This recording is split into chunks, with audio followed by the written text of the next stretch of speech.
Hello, Commonwealth Connections Academy. My name is Everett Dibler. With me today is Julia Sides from the Pennsylvania Youth Leadership Network, or PYLN. And we are here today because of the I'm a Leader contest.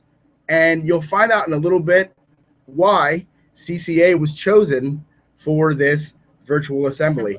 And truth be told, this is the first time we've ever done one of these virtual assemblies like this. So hopefully it's fun, and hopefully you'll enjoy yourself and have a good time learning from us, because we're awesome. Oh, and I guess welcome to my house. That's the kitchen back there. Lovely little wooden shelfie thingy.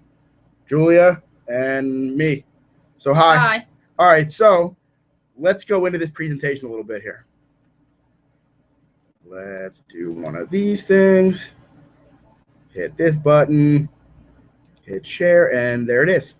Okay, so this presentation is supported by a grant from the Pennsylvania Developmental Disabilities Council, or the PADDC. And again, our campaign and our contest is called I'm a Leader. So you're probably like, Everett, what does it even matter to me? I don't know what this is. What is the project? LBCIL, or the Lehigh Valley Center for Independent Living, has partnered with the Pennsylvania Department of Education and the Pennsylvania Youth Leadership Network, or PYLN, to make youth leadership opportunities even easier to find, teach, and learn about for all youth across Pennsylvania, because we believe that all youth deserve the chance to learn about and experience leadership. So how do we do this? We have a website, imaleaderpa.org. Julia loves it there. Love it. Love it, right? There's lesson plans there for teachers. We do this statewide contest, the I'm a Leader contest, and we also do assemblies. Now, like I said, we typically do them in a school, but today we're coming to you from the internet, the interwebs, whatever. I guess you guys are like used to this, but to be honest, for us, it's kind of weird. This is kind of weird, but we're going to give it a shot. All right, so as we get started here, we just want to pose a question to you that we kind of want you to think about a little bit. And that question is, who do you view as a leader? So just kind of toss that question around in your head a little bit and think about it. Okay, so who's the guy in the middle? Well, most of you probably don't know who that is, but I'll tell you who it is. It's actually Ingvar Kamprad. Really good job on the name. Yeah, it's a funny name. He's actually the founder of IKEA, the furniture store. I love their chairs. Their chairs? Just their chairs? No, their desks and other whatever. So you're all probably thinking, IKEA, whatever. What's so special about him? Well, not only was he a successful businessman, but he actually had dyslexia, which is a reading disability where like letters get mixed up or even numbers can get mixed up. And a fun fact, if you've ever been to their store and read the furniture names that they have, they're really weird looking.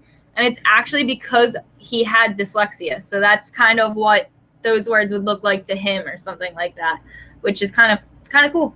And the other two guys, the guy on the left or in the bottom there is Will Smith, the guy from Fresh Prince of Bel-Air, shooting some b-ball outside of the school. A couple of guys were up to no good, started making fun of my neighborhood, whatever, right? He's a successful actor, and he did some songs way back in the day. Welcome to Miami. He was in Men in Black, did that whole thing. So he's successful. And the guy on the right is Magic Johnson, who at one point was a point guard for the Los Angeles Lakers back in the day.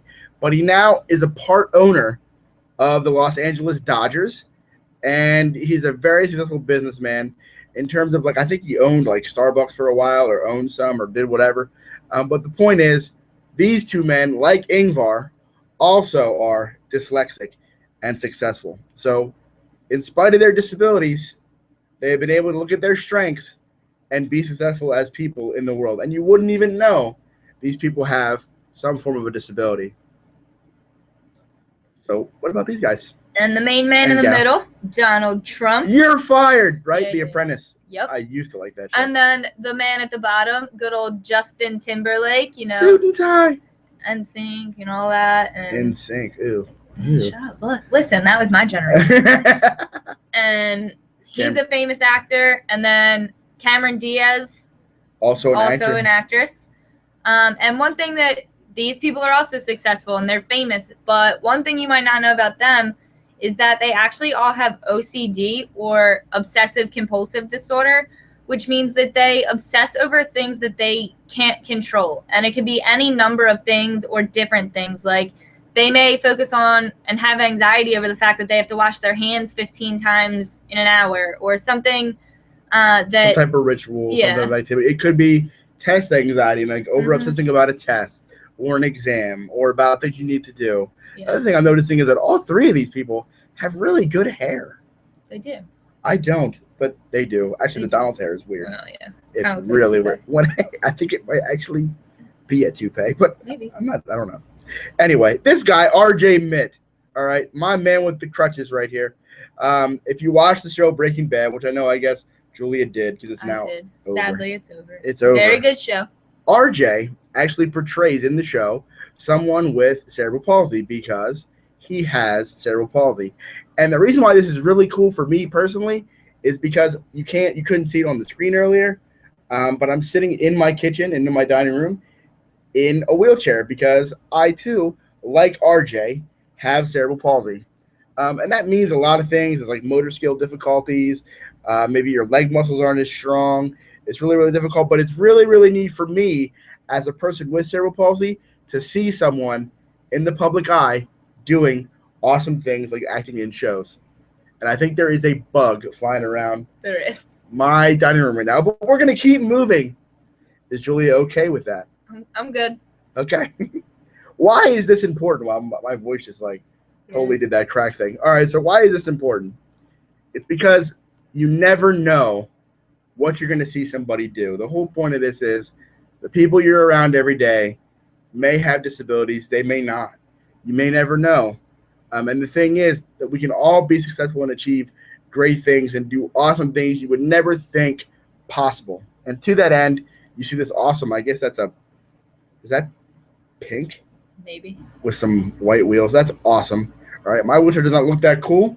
But we actually sent you a link to this video of this guy doing this really awesome thing in that wheelchair. So if you want to watch the video, we're going to take a dramatic pause, and we're going to let you watch that video. Pausing. All right, so Julia, that backflip was really cool. Pretty sweet. Yeah, right. So let's. Can you do that? Yeah. No. I can do a wheelie though, but I won't put it on camera. Anyway, so getting back to that question about who do you view as a leader? Well, maybe some of you thought of world leaders such as the president, Barack Obama. He's one of the biggest leaders people think of just because he's the leader of the free world. Yeah, and he leads a whole country. Yeah. And regardless of what party you may affiliate with or even think about politically, the president of the United States, whether it's Barack Obama or someone else, is a leader. And you very well could have thought of the president or Barack Obama when Julia posed the question, who do you view as a leader? You may have also thought of teachers, I hope, because I'm going to be a teacher. They're teachers in the class. Teachers are leaders in the classroom every day. They're role models for their students. They lead a whole class every day. So maybe you don't like all of your teachers, but maybe there's that one teacher that you would see as a leader. Well, and the truth is they all care about you, and they all really do lead a school. And make sure that you're on task and are helping you to achieve your dreams and achieve your goals in the classroom. So maybe you thought of teachers. Again, another typical answer you could have given.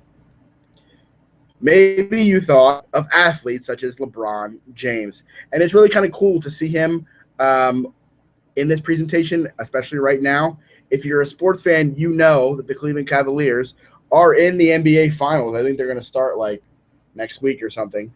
But a fun thing about LeBron, besides the fact that he is amazing at basketball and all of that, is you remember last season and the last couple seasons he's played for the Miami Heat in Miami. And a few years ago, when he was still playing for the Cleveland Cavaliers the first time, this is like a soap opera, I swear. He played for the Cavs and then moved to Miami. But he did this whole TV show on ESPN called The Decision. And during that show, he announced, I'm going to take my talents to South Beach. And he went to the Miami Heat. And it was this whole thing. And people were like, you know what? Oh, I can't believe LeBron, this and that. He's so awful, blah, blah, blah. And people in Cleveland were actually burning his basketball jersey. A little bit overblown. But the thing is that show, all the commercials that were done, all the advertising, all the things that were, I guess, a sponsor of this show, the money in advertising went directly back to the Boys and Girls Club of, I can't even say girls, Boys and Girls Club of Akron, Ohio, where LeBron is from. So he raised money for his hometown in doing this show. And a lot of people don't know that, and they just become LeBron haters, but they don't really see the person beyond the basketball court. There's so much more to people and about leadership than just athletic ability or physical ability. Sometimes it's just who you are and what you want to be and how you want to give back to the world. Now, some of you maybe thought of celebrities, maybe this particular celebrity in general. You know, the bread boy from the Hunger Games. Oh my God, he's so cute.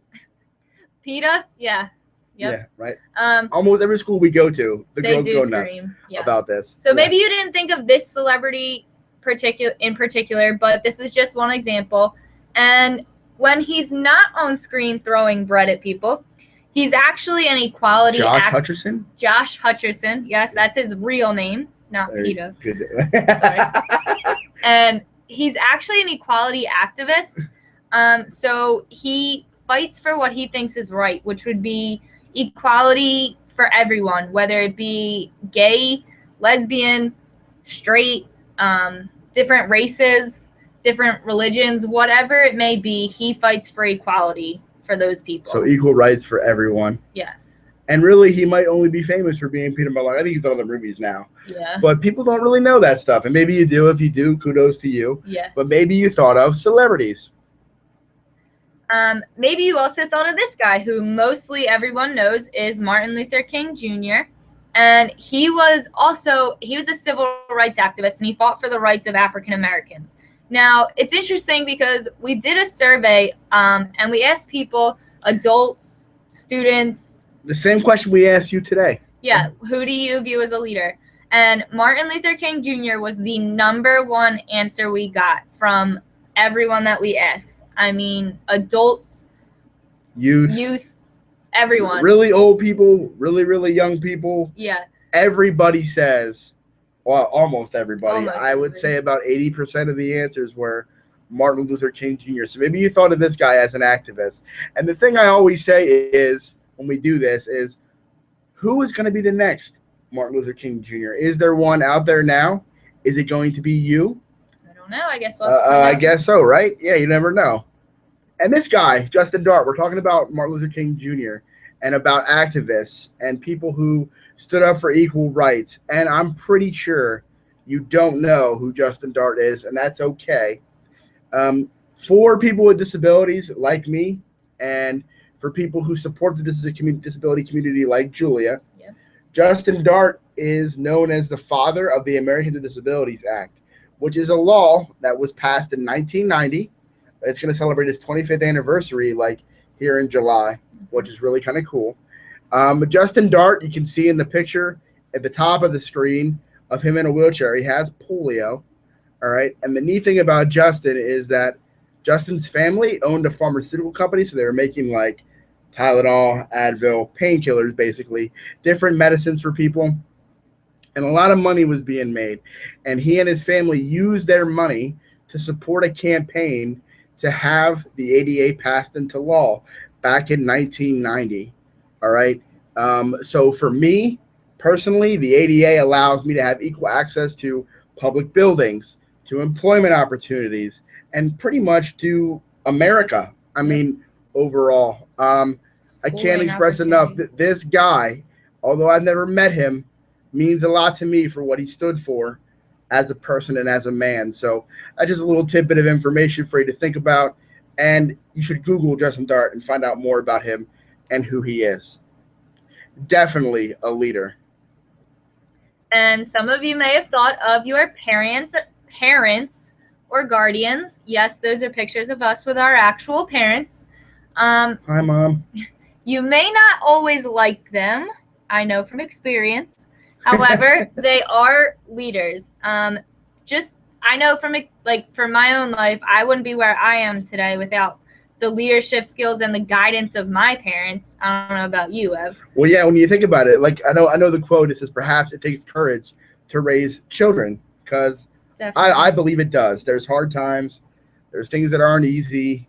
And my mom always tells me that she does things in the name of helping me succeed. And so there's a lot of sacrifice and a lot of things to help young people make it in life. And so I take the decision of having children very, very seriously because I believe I know, or I'm aware that it does take courage, and it's going to take a lot of time and commitment and leadership skills. Yeah. So maybe you thought about your parents when you were posed that question. That was the first person you thought of.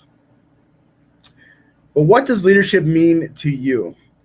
This question is a question that we posed, and one of your classmates told us what leadership means to them in the form of a picture. But why? Why would your classmate do this? Well, she entered the I'm a Leader contest. And the I'm a Leader contest is for all students from grades 7 to 12 across Pennsylvania. The whole state. The whole state. And they have to tell us what leadership means to them. And they can do that in any way that they choose. You can do a video, you can write a song, a poem, an essay, a picture, a painting, anything you want. And your classmate chose to do it through a picture. And we received more than 50 entries, probably well over 50 entries across Pennsylvania. And a student from your school was a winner. So, drum roll. Who was that student you might be adding? It's Leanne Bachman. And I have not met Leanne yet. I'm actually going to meet her in a few days to do a presentation to her. But she submitted this lovely Scrabble board photo for the contest. And you might be going, you know what? That seems like pretty simple. But Julia says it. A picture's worth 1,000 words. Cliche, right? Very Hashtag cliche. But true. Right? So you have the word leadership in the middle, and off of it are words like service, dedication, understanding, honesty, and inspire. And if you think of all the people that we talked about, whether it's Martin Luther King Jr., LeBron James, Barack Obama, your parents, they are all people who are devoted to serving their community. They're dedicated people. They try to probably be understanding and open-minded. They're honest, and they like to inspire people. Those things are the embodiment of leadership. This could really be a poster in a school somewhere. This very simple, powerful picture Leanne submitted is awesome, and that's why she won the contest. Now, so when we posed that question to you earlier of who do you view as a leader, I'm sure most of you didn't think of the one answer that we were thinking of, and that would be you, yourself. You can be a leader too, whether it's a leader of just your own life, a group of people, an organization, a country, whatever it may be, you can be a leader too. So next time that someone asks you, who do you view as a leader, think of yourself maybe. Yes. And I'm going to dramatically stop sharing the screen now. And then we're going to go back to us. And the thing that we always say is when, well, you're in high school, middle school, elementary school, whatever, right? You guys probably hear the question, what are you going to do after high school? What are you going to be? What does your future hold? And what are your plans? And truth be told, you may not know. You may not know the answer to that. But the one thing I will tell you is that you're going to have to learn to make decisions for your own life and take ownership or be a leader of your own life. Yeah. I encourage all of you. You might be in clubs now. You might be involved in your community. You might be volunteering. Keep doing those things. Demonstrate your leadership. This contest we do allows students to answer the question, what does leadership mean to them? But it also allows them to demonstrate leadership because they take initiative to do the project and to be a part of it. And Leanne is a great example of that. Now, with this video, you will also see a link to a presentation that I did to Leanne where we actually get to meet Leanne and say, thank you for your entry and here's your winnings. Now, you can enter this contest next year. This is our second annual, our second annual contest. All right, we're going to do this again next year. So if you want to have an assembly in your honor, and if you want to get recognized, and maybe be in the newspaper, and I guess there's a little bit of money tied to it too. If You want to win some money, right? Enter the contest next year. Show us that you're a leader. Show us what leadership means to you. And I really hope that you believe in yourself and believe in other people around you, regardless of their abilities and their disabilities, their strengths and their weaknesses. They all can be leaders too. They just have to believe in themselves. Mm-hmm. And I hope you do too. Yep. And again, that was really cliche, but true, right? Yes. So, Commonwealth Connections Academy, thank you very much for listening. Hope you had a good time somewhat. Have a great summer, and we hope to see your entries next year. And Leanne, congratulations. Congratulations, my friend. See you soon. Bye. Bye.